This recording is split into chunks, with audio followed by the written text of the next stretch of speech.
Broadcasting from Manhattan Beach and the World Wide Web, you're listening to CHSR, HealthyLife.net. As a service to our listeners, this program is for general information and entertainment purposes only. CHSR HealthyLife.net does not recommend, endorse, or object to the views, products, or topics expressed or discussed by show hosts or their guests. We suggest you always consult with your own personal, medical, financial, or legal advisor.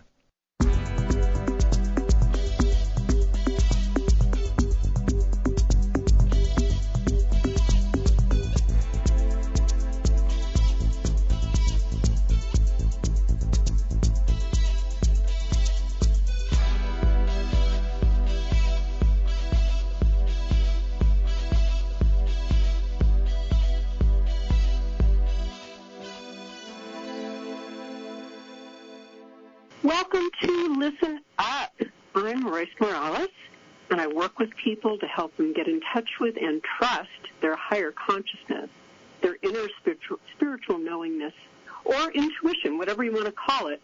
And I do that by helping people resolve whatever is in the way, whether it be fears, self-sabotage, false beliefs, deservingness issues, and even karmic patterns. Needless to say, there's a lot of stuff in the way of just being an empowered, aware, authentic being.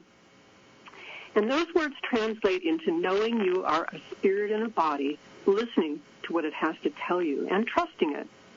And I have to tell you, in my own life, the most important decisions I ever made, life-changing decisions, were made from trusting my intuition.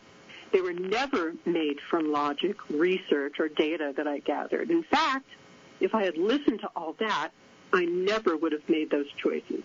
It was scary, but it always just felt right. And when I work with people, they tell me the same thing about making and trusting choices from intuition. Universally, they simply just knew the right choice in their heart and chose to listen even though they were afraid. That is awakened awareness. That is spiritual perception. And it can take a while to find out why that was the choice that needed to be made. But honestly, sometimes it looks like a crazy choice or even the wrong choice. But in your heart, you know that it's not. And it also is not the easiest choice, but it is always the right one because it was made from intuition. Now, your intuition is about spiritual growth, evolution, awakening. So it may take you in directions that don't make sense or even some supposed, quote, dead ends. But there are always soul growth reasons if you look at them in a spiritual way. And in retrospect, it all makes sense. So once you get past looking at life from some limited definitions of what success and failure are, but rather see life as a way to learn lessons and clean things up, your intuition starts to make total sense. Now, today, I'm talking with someone who had a life-changing experience that caused her to change everything in her life, especially her career, and rather drastically, I might add. Talk about listening and trusting. She is the epitome of both. Candice Sanderson was a clinically trained psychologist who used to view the world strictly through her five senses. She describes her life as typical, comfortable, and maybe even boring. In 2013, as she drove to work in this 10-minute drive, she spontaneously started receiving messages from the world of spirit. As a psychologist, she immediately thought, what is wrong with me? And tried to deny what was happening. She couldn't explain these events, but eventually, after being able to validate the information she was getting, she reluctantly followed this mystical path as it unfolded. She started chronicling her expedition across a vast expanse of universal consciousness and wrote 3 award-winning books, The Reluctant Messenger, The Reluctant Messenger Returns, and The Reluctant Messenger, Tales from Beyond Belief. Pretty reluctant, huh? Her books share conversation with angels, ascended masters, and even communication with star beings. And you're taken along with her as she redefines her life and her purpose. And she's going to tell us more about that in a minute. So, Candice Sanderson, welcome to Listen Up. What an amazing life shift you experienced. It sure fits with the theme of my show, what happens when you listen up. So, you had this amazing experience in metaphysical realms, so this must have been quite the shock. It sounds like you'd never had anything like that before. So can you tell us what happened on that fateful drive to work? Oh, absolutely, Royce. First of all, let me tell you what a pleasure it is to be with you and to talk with you today. I'm so happy that you had me. But I want to say something about the title of your show, Listen Up. You know what? That says it all. It's learning to listen, to actually hear those whispers of guidance that surround us all the time. Now, I say whispers of guidance because that's what it is. It's often like really, really subtle, like a whisper. And It's usually so subtle that you think, oh, I just made that up. But guidance, you know, Royce, it's there, and it's always been there. It's just waiting for us to listen up. You know, when I think about guidance, to me, it's your intuition. It's that tiny voice in our head that will lead us in a certain direction. It will shine a path on where we need to go or the path we need to take. But, you know, I really shouldn't say the direction we need to go, but instead it's if we take that path, if we go in that direction, it will only help us. That path of guidance will sometimes give us answers to questions that we haven't even thought about asking. That path might allow us to meet someone unexpected or maybe put someone or something on our radar that wouldn't have been there otherwise. Yeah. But the question becomes, how do we trust this? How do we trust our guidance? Now, you've already kind of outlined what happened to me. I can tell you exactly the date and time when it happened. August 28th, 2013, during an early morning commute. All of a sudden, my total life just changed. Now, that's actually the date when I began hearing guidance, but it actually took me a while to truly listen to it, to truly trust the words of wisdom. But after a few months of getting messages, very specific messages, I had this tipping point.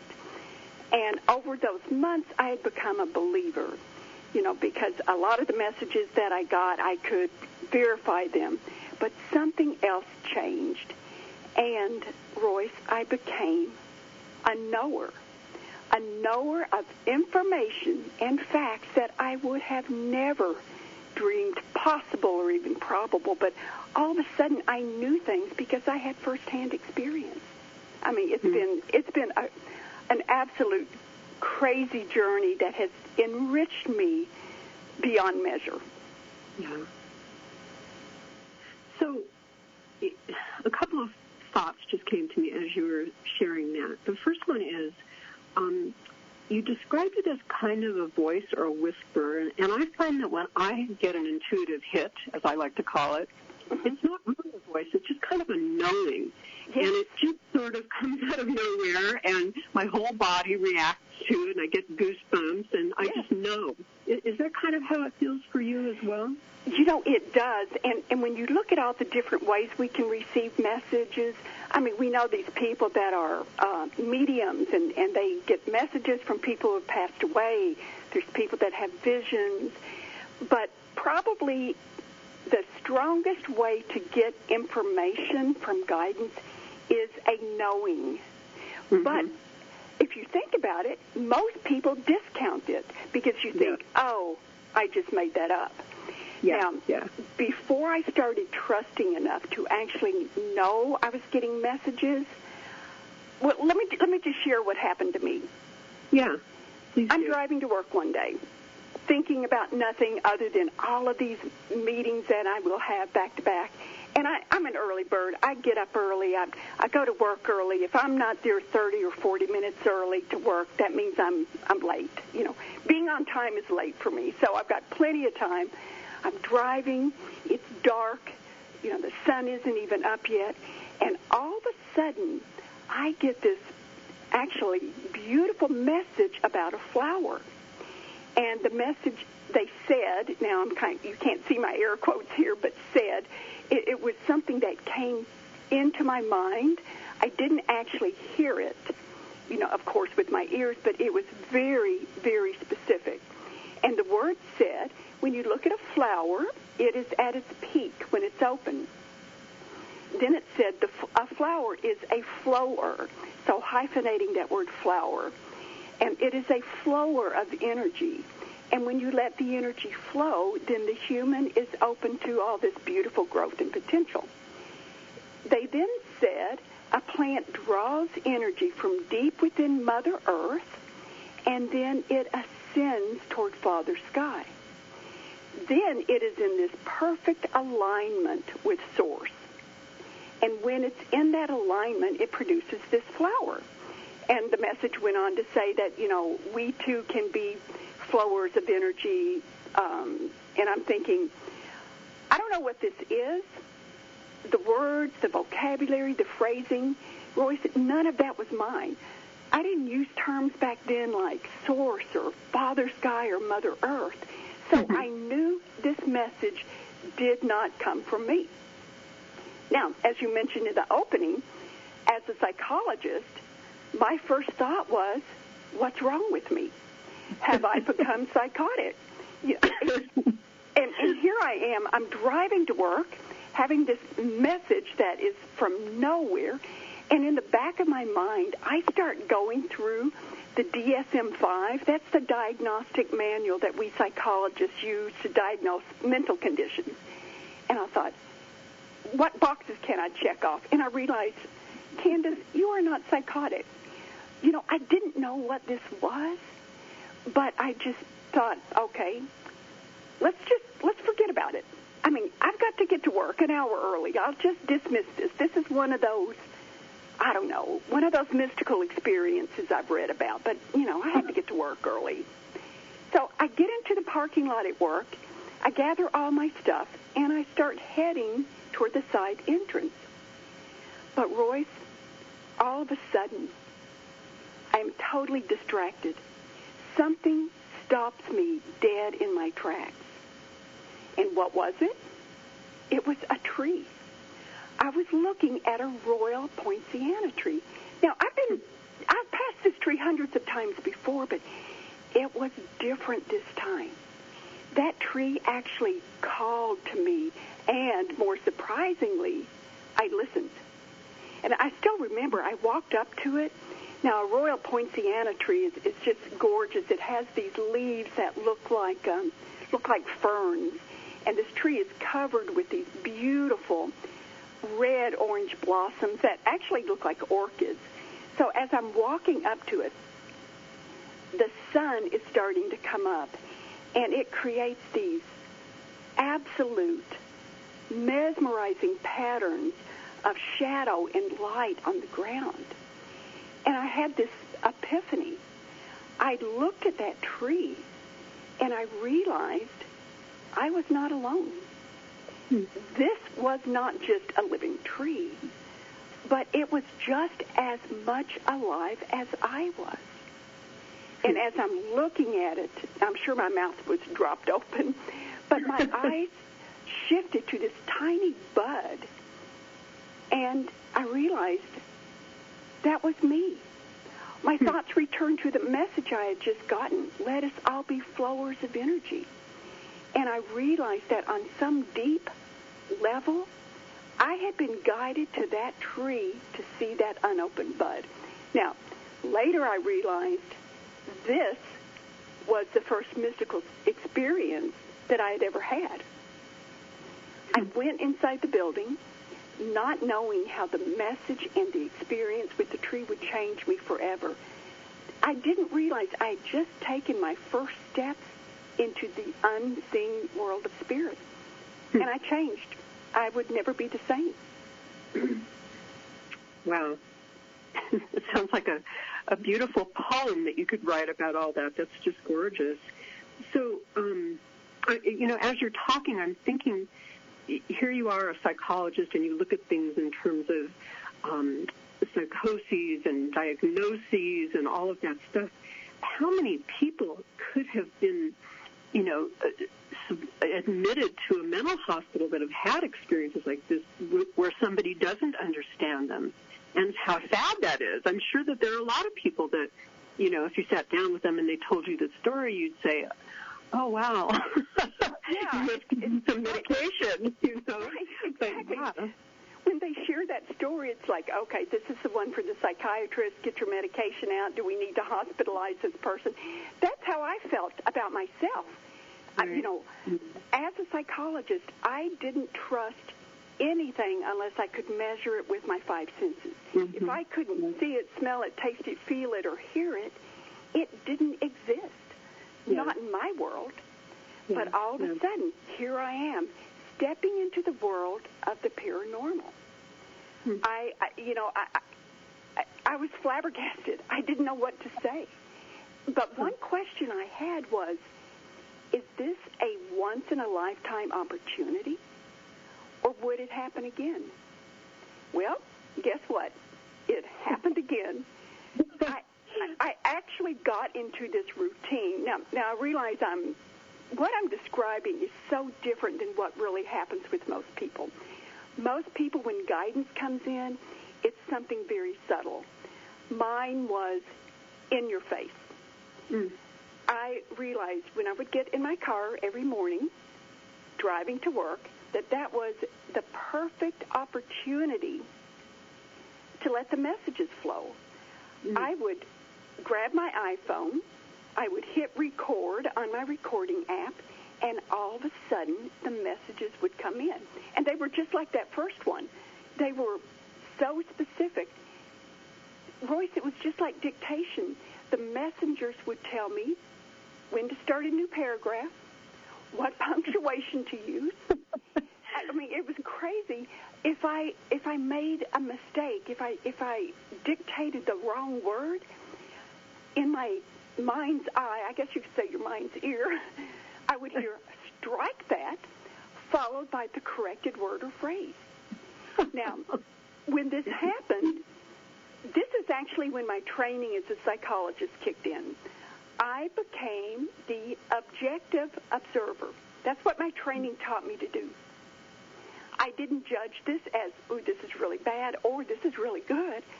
I just let the information flow.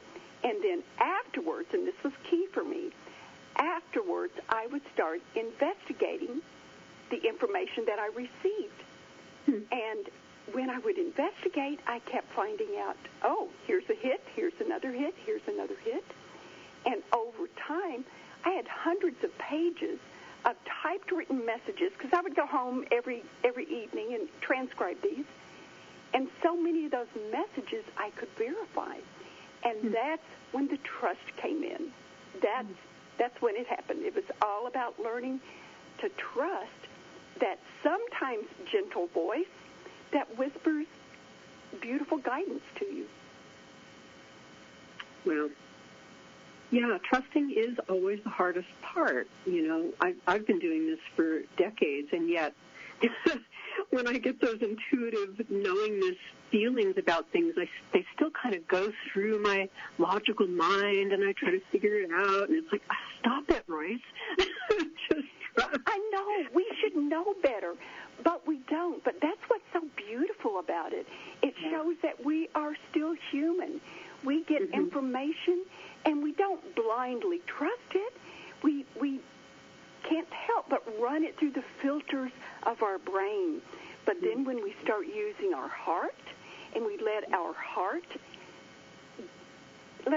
be that instrument that discerns what we receive, that's when we can separate the wheat from the chaff. That's when we realize we are connecting to a greater source, and that greater source is providing us with wisdom. Mm-hmm. Yeah. So I have to ask, when this all started happening, did you go through a phase where you kept saying, why me? Pondered, why did this happen to you? Okay, I've got to tell you, no, I didn't go through a phase, because going through a phase kind of indicates you're over it. Right, but I'm still saying, why me? Why me? I actually have some ideas about the why me. I have a few answers to that now. But in retrospect, I'm looking at why me? Why would I open up to these beautiful messages from angels and guides and other messengers? You know, wouldn't they come to someone who's like super religious or someone who's a guru or someone who has, you know, studied religion and philosophy for years? But instead, to me, someone who was a scientist who could only trust what their senses could measure, but that actually made me the perfect candidate because I didn't blindly accept everything, nor did I discount it. It's that objective observer. I allowed the information to flow, and as it flowed, I wasn't blocking it. So actually, I'm thinking about this now. I came back and really embraced what the messenger said about being a flower of energy. I let that energy flow. And when it did, it kept the doors open, and more information came. Now,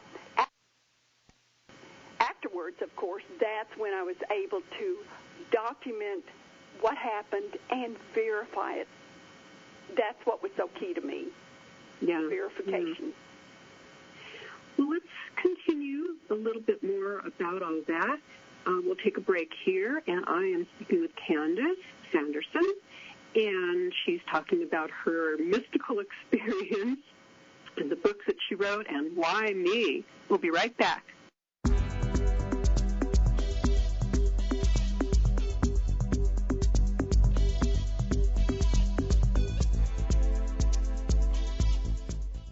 You know there's a reason, a purpose of why you're here. You can almost feel it, taste it, and touch it, but it always seems to be just out of reach. Well, not anymore. Let Royce Morales take you through a perfect life awakening. Based in truth, you will get life-shifting positive transformation and clarity of your purpose with personal or group instruction. It's your own personal inner adventure with surprising results. Find out more at perfectlifeawakening.com. That's perfectlifeawakening.com. Or call 310-710-9741. Stop sabotaging yourself. You no longer have to mire your way through life by yourself. With Royce Morales' private inner adventure sessions, you steadily clear your way to a happier, more fulfilling life. A life released from limiting program beliefs and karmic issues with personal help from Royce herself. One-on-one or remotely, you can get the help you need. To find out more about your private inner adventure sessions, call 310-710-9741, 310-710-9741, or visit perfectlifeawakening.com. HealthyLife.net, where positive overcomes negative.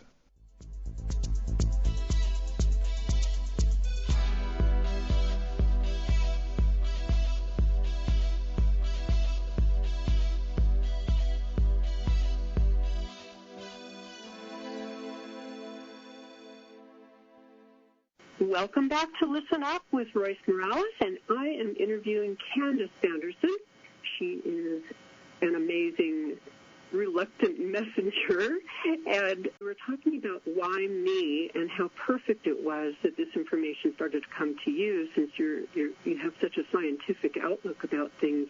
And I just have to add that I totally understand that, because that was very true for me as well. I was one of those people that had to go through my logical mind and figure everything out. I was raised by a genius, literally, and that's how she thought in the world. She thought anything that you couldn't prove was absolute ridiculous nonsense. And so I had that attitude as well. So it was difficult to get past that and really trust.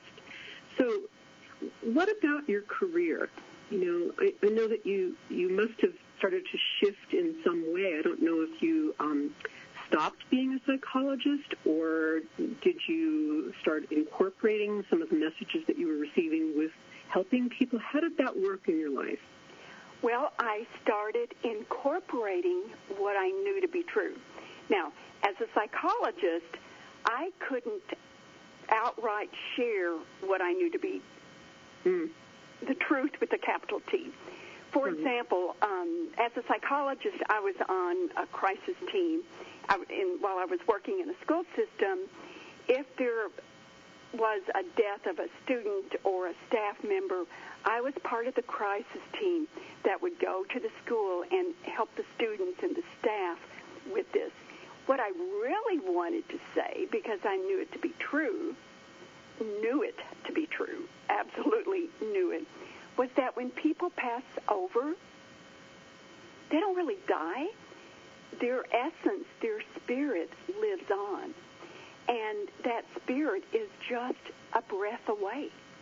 I knew that as I was working with students to, overcome and for them to try to understand the loss that they were going through, I knew that the person we were there meeting, to talk about was right there. His or her essence was in the room. And, of course, I couldn't say that. So what I did do would be things like using my heart. I knew that I could send heart energy, and the messengers have told me the heart is a portal to connecting to the other side. I would use that heart energy to send to those that were in pain or send to those who were crying to help soften what they were going through so it wouldn't be quite so raw. I would, depending on the age of the student, quite often we would have the students write a story or write a letter or draw a picture of the person who had passed, letting them know how much they meant to them.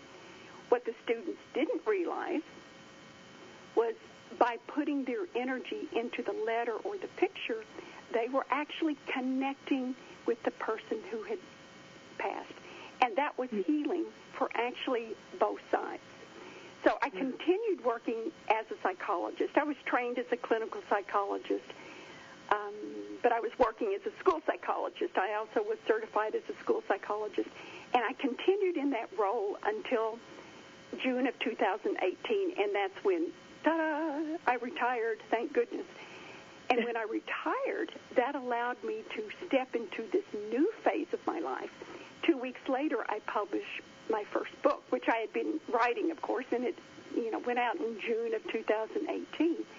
And it was great. I could finally step into the truth. By this time, I had had so many validations on information that came in that I knew so many things I didn't know before. And I also started receiving visions, which was great because when I would go back and read, because my journal was like hundreds of pages long, I could go back and read in my journal a message that, I had received, and that very same vision would accompany it. Then I realized there were things I could do with that vision. Just like a movie, I could hit pause on it. I could zoom in and take a closer look. I could zoom back and see the larger picture.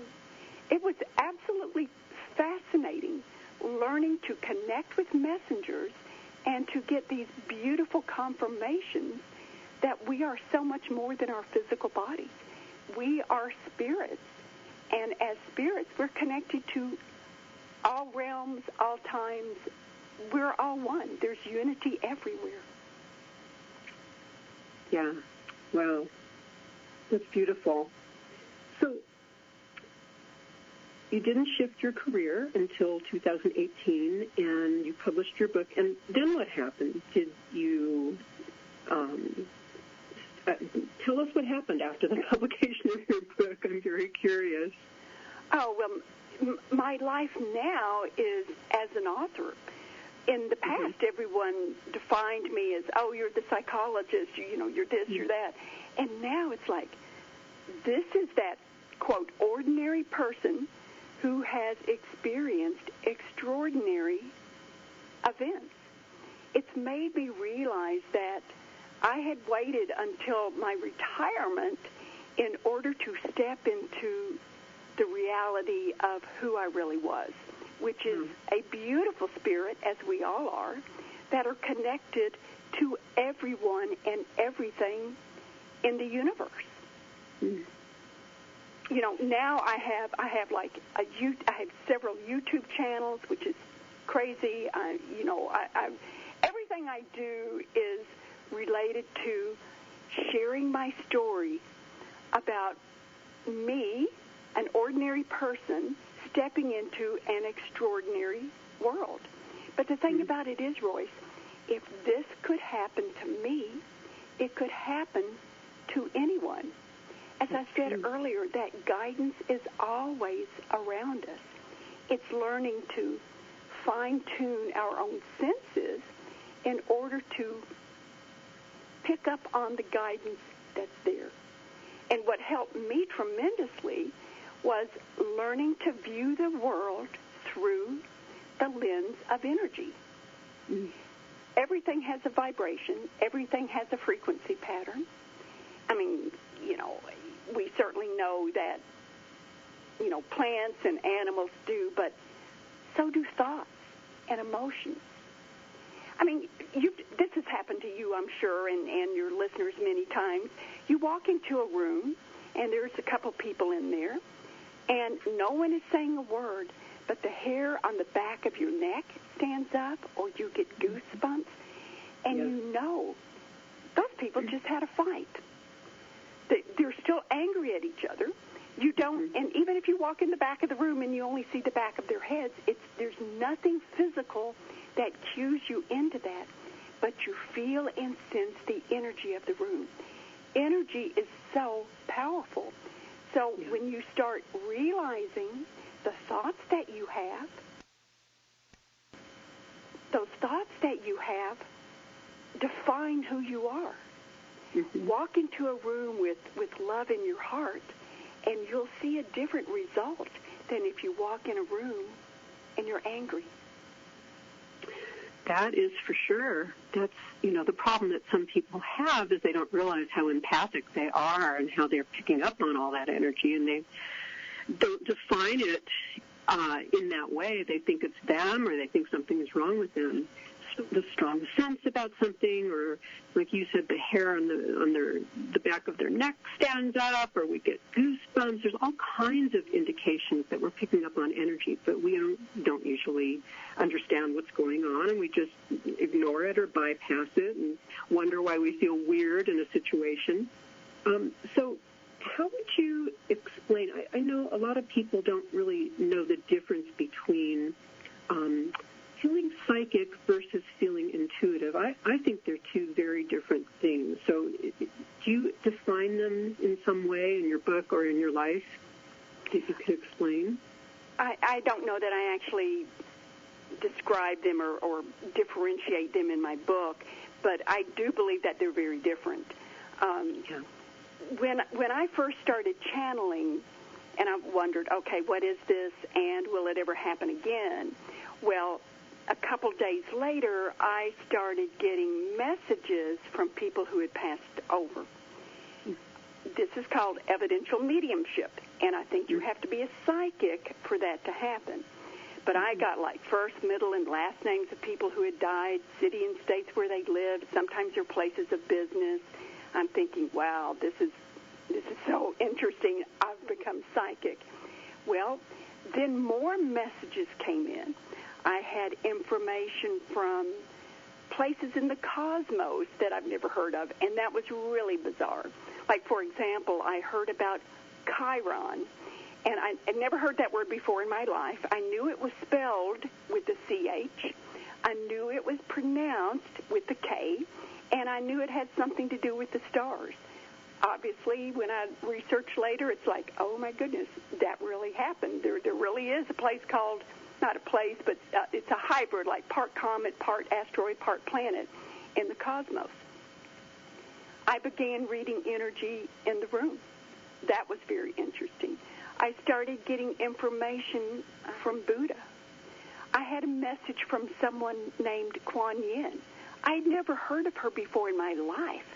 And then when I researched her, I almost fell out of my chair. It's like, oh, my goodness, she's like the Mother Mary's counterpart in the Buddhist religion. I'd learned information from the messengers about using the heart. I learned how time works. So the picture I'm trying to paint is I received so much information from so many messengers, and it went well beyond just being psychic or just being a medium. I realized that every single thing in the universe is energy, and that energy affects us, and we know it. We've already talked about cold chills, getting the hair on the back of your neck rise, and I bet a lot of your audience they've had that happen too. So what I suggest is next time that happens, when you get goosebumps, stop, pause, think about what caused that. What did you just hear or see? Because that is one way of guidance talking to you. Now, my guidance came in paragraphs, specific words, in dictation, but it usually doesn't happen that way. There are these subtle cues around us, such as those chills that tell you, okay, something's happening. I mean, think about cold chills. We get them when we're cold, of course, or if you're sick and feverish, you'll get them. But why does your skin react that way when there's no physiological reason for it? Why does your skin give you chill bumps when you hear something, when you see something? That is guidance way of tapping you on the shoulder and saying, pay attention. And as soon as you pay attention to that, more information will unfold. I guess I should just say should blossom, just like that flower of energy. More information will then be forthcoming. And every time you get guidance, always give thanks, and give thanks from your heart, because that is the way that we connect to our angels and our guides. And the more you do it, the more, actually the messengers have told me that when you connect to a non-physical energy source, angels, guides, whatever, they tell me that you start to lay down an electromagnetic channel or path from you to them. They even gave me this beautiful vision. I saw myself overlooking this beautiful wheat field at night, and there's a beautiful harvest moon shining, and I see these invisible footsteps, not a person, just the footsteps, going diagonally across the field, and it reaches the opposite end. Theoretically, that opposite end, I guess, is where the guides and angels are. When it's time to come back, because some people are fearful, what if I go out there and I can't come back? It's easy to find where you've been, because just like those footsteps across that field, you've laid a path. You can find your way home, which means you can find your way back again. And the more you do that, the deeper the channel becomes. So when you get those cold chills, pay attention. It's starting your path to connect to your angels and guides. It's so important. Yeah. I find one of the things that I teach in my classes is that when you have those chills, they're also a confirmation. It's kind of like, well, should I do this? And if you get chills, it means yes. Or if somebody says something that's very true and you get chills, it's a confirmation that what they're saying is accurate and important. Absolutely, absolutely. That is, to me, that is a true coincidence. Now, many people think of a coincidence as something that's haphazard and meaningless, but a coincidence, think of the root word, coincide. A coincidence is when something coincides with your true purpose. So when you get those cold chills, it's a coincidence in the best meaning of the word, knowing that it's coinciding to a truth with a capital T, something that if you follow, you will be enriched. Yeah. So what is your overall purpose in sharing this information in your book and in your life? And why are you doing this? I'm chuckling because there's a real easy answer and then there's a not-so-easy answer.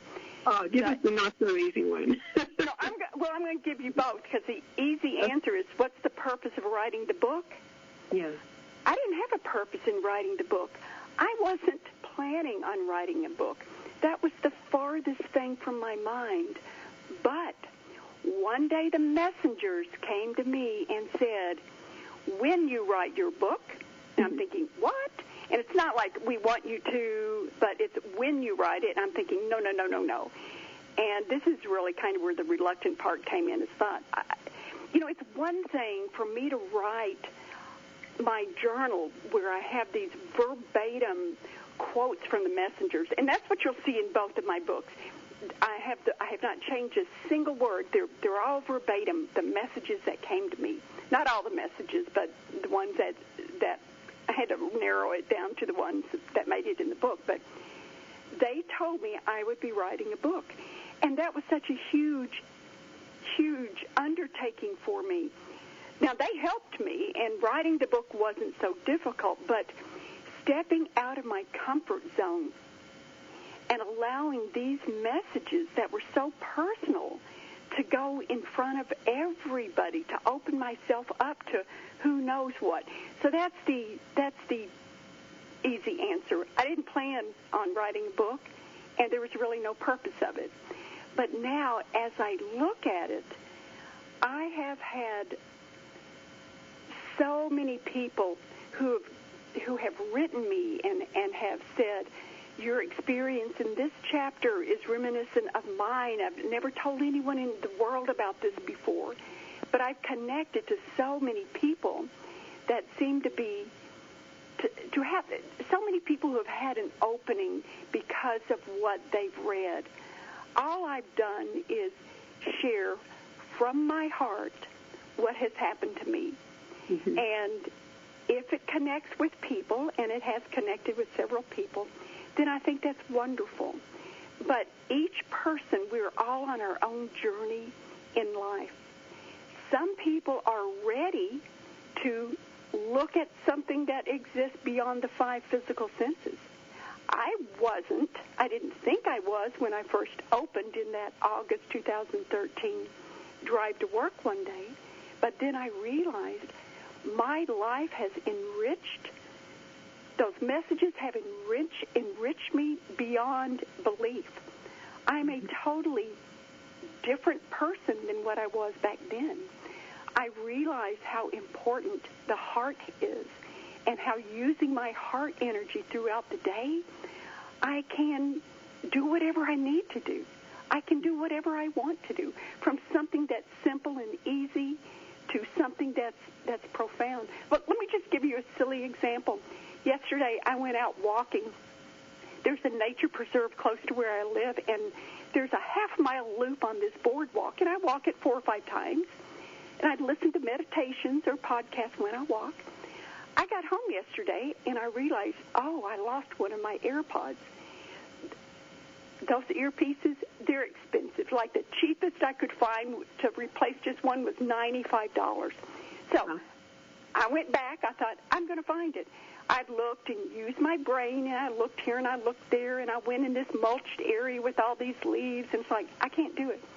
After about 45 minutes, Royce, I took a deep breath, and I realized, I don't care. It's just an AirPod. Just let it go. I took a deep breath, started walking back to my car. I looked down, and there it was. My AirPod is white, and it was in this parking lot, and the parking lot's made of crushed white shells. It was like invisible. But I picked it up, and I gave thanks. And I realized what a valuable lesson. Instead of using my brain to try to figure out where that AirPod was, I just let it go, and I allowed my heart, by taking that deep breath, to let me connect to guidance. And I knew if I'm meant to find it, I'll find it. Mm-hmm. And there it was. So it can be something just as simple as learning to navigate your day-to-day, hour-to-hour life through your heart, to something that's so significant, like having a vision, or some of these experiences that I've had. But it's all about trusting the guidance and learning to listen up, as your show indicates. That's so important. Yeah. And that's such a great example, such a perfect day-to-day example. I find that, in my experience of learning to trust my intuition, and I'm still learning every day, as you said, it's an ongoing expedition. And I find that if I don't listen, everything goes awry. The doors close, physical issues manifest, nothing works. And, I'm one of these people that I don't like to, but I seem to need to learn with the pie in the face method. And, when you said that you were told, or when you write the book, that's exactly what happened to me. I was told in no uncertain terms that you must write the book. And when I chose not to listen, suddenly I had my hand started hurting so badly that I couldn't even pick up a pen. And I'm like, well, now I can't write it because I can't even sit down at my computer. My hand is in so much pain. And I heard the words, well, your hand is in so much pain because you're not writing the book. So I said, all right, well, I'm going to trust that. And I sat down at my computer, and literally the minute I started to write my book, my hand stopped hurting. So that's as powerful as intuition can be and guidance can be. It can really, do all kinds of things to get us to listen. So I'm certainly glad that you did listen. And I was going to ask you for some hints in terms of helping people to trust, but that was a great story. Is there any other little hint that you can give our listeners in terms of learning to listen and learning to trust? What else would you say about that? Well, when something different happens, pause and think, what is this? What's the reason behind that? Because quite often it's your guides helping you. My story about the AirPods reminds me of when I would lose my keys. I'm real organized. I keep my keys in the same place all the time. I used to get ready to go to work an hour early, and I would be in a panic because my keys weren't where I always put them. I'd spend 5 minutes before I could find them, and they were usually where they were in the first place. I just didn't see them. Then I would drive like a maniac to make up the 5-minute time that it took me to get, to work, when I was looking for the keys. But then once I had this opening, I realized that's my angels and guides telling me I don't need to be on the road the time I would have been. And it's learning to trust that subtle guidance. If you're driving to work and you're turning right instead of left, and it's like, why am I thinking that? Mm-hmm. Go with it. Go with it, because that's the gentle guidance that's behind your thoughts. That is so true. Well, thank you so much, Candice, for joining me, and I hope that your words inspire our listeners to listen up and trust. If you want to get in touch with Candice, her website is CandiceSanderson.com, and all her books are available either on her website or on Amazon. And I thank you so much for what you're doing and what you're bringing to the world. Thank you so much for being here. And thank you so much for having me, Royce. This has been wonderful. You are welcome. Thank you so much for joining me today, Royce Morales, Listen Up. And I want to just leave you with my little intuition hint for the day. Never fear. Intuition is here. It's one thing to think about it, intuition hypothetically. It's quite another when it touches you for the first time. But know that it's coming from your higher consciousness. It's the embodiment of your connection to the highest loving truth of the universe. So again, never fear. Intuition is here. So listen up and trust. And I'll see you next month.